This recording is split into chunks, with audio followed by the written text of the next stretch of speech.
Cine este fără prihană să trăiască și mai departe fără prihană.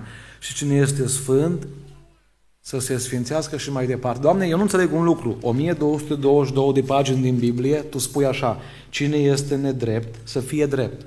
Și în ultima pagină spui așa, cine este nedrept să fie nedrept. Nu te contrazici cumva, Doamne? Doamne, de toată Biblia, 1222 de pagini spui așa, cine este întinat să se curățească. În ultima pagină spui așa, cine este întinat să se întineze și mai departe. De ce spui asta, Doamne? Frate și surori, în 1222 de pagini Domnul ne-a vorbit. Ne-a vorbit prin profeții din vechime.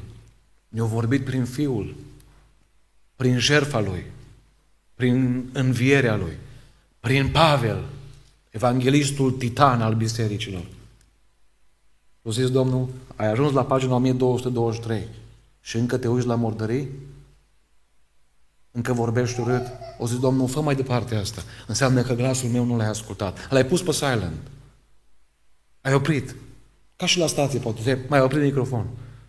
Doamne, noi astăzi vrem să auzim vocea Ta, să auzim cuvântul Tău și vrem ca tot ce ne vorbești să luăm în seamă. Vreau să recit o poezie care se potrivește cu această predică, acest mesaj și apoi să cântăm o cântare care spune toate marginile lumii. Mi-aduc aminte de bunica mea. Nu au auzit predici cum auzim noi astăzi. Nu au avut YouTube. Nu-mi place de ăla că strigă, îl pun pe ăla că vorbește mai calm. Nu-mi place de ăla, pun nu știu câte mii de cântări. Nu. Prima cântare care o știu de la bunica mea. Și ce cântare recita? Cânta. Printre munți și dealuri văd pe Dumnezeu. Ape cristaline murmură mereu. Adică o zis bunica mea așa, eu dacă vreau să aud vocea lui Dumnezeu, nu trebuie să mă duc nu știu până unde, să mă duc până la America să aud pe un proroc. Nu. Mă duc și aud un râu cum curge, mă uit la o floare cum crește. Și cântarea care o cântăm spune toate marginile lumii. Îl iubesc pe Creator. Toți ascultă de Domnul, dar tu asculți? Dragii mei, se uită Dumnezeu la leu, la girafă, se uită Dumnezeu la pomul care crește și îl ascultă. La chitul care îl duce pe Iona, unde trebuie. Și tu nu mă asculți și te-am creat după modelul meu. Pentru aia poezia spune, ascultă. Se aude un glas, se aude o șoaptă ciudată. Și poate în piept un talas începe să bată.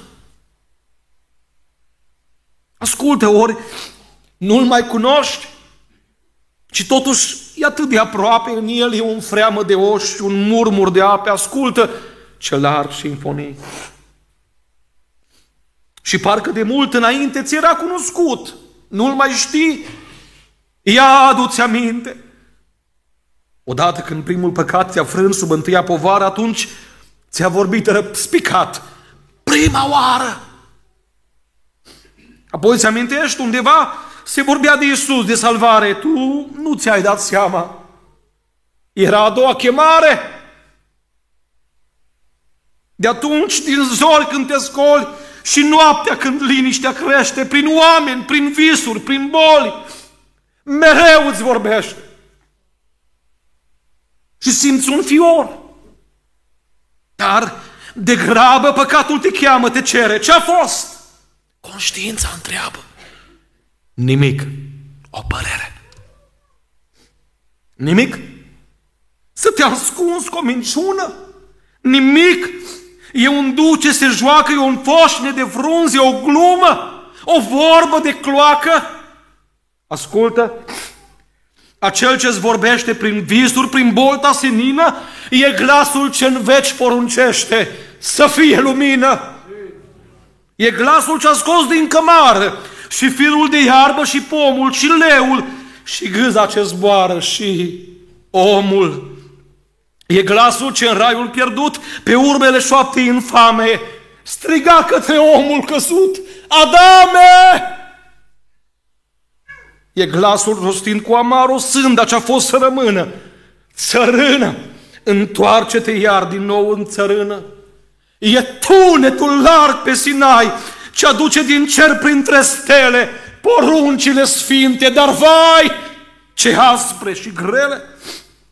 E glasul de sute de ani ce tot mai puternic străbate, ferice de voi cei sărmani cu inimi curate, Căci Tatăl atât v-a iubit că a dat Fiul Său sub o cară, ca oricine crede în El în veci să nu moară.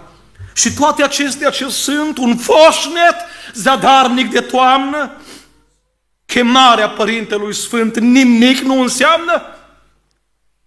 Ascultă, cu același ecou, acel ce-ți dă viață și pâine, din nou îți vorbește, din nou, acum, dar mâine. Ascultă, El vine curând să cheme pe nume pe ei săi. O, cum vei privi tremurând albastrele căi. Ascultă, căci vremea s-a dus și nu-ți mai rămâne prea mult. Dar vino acum la Iisus și ascultă. Amin.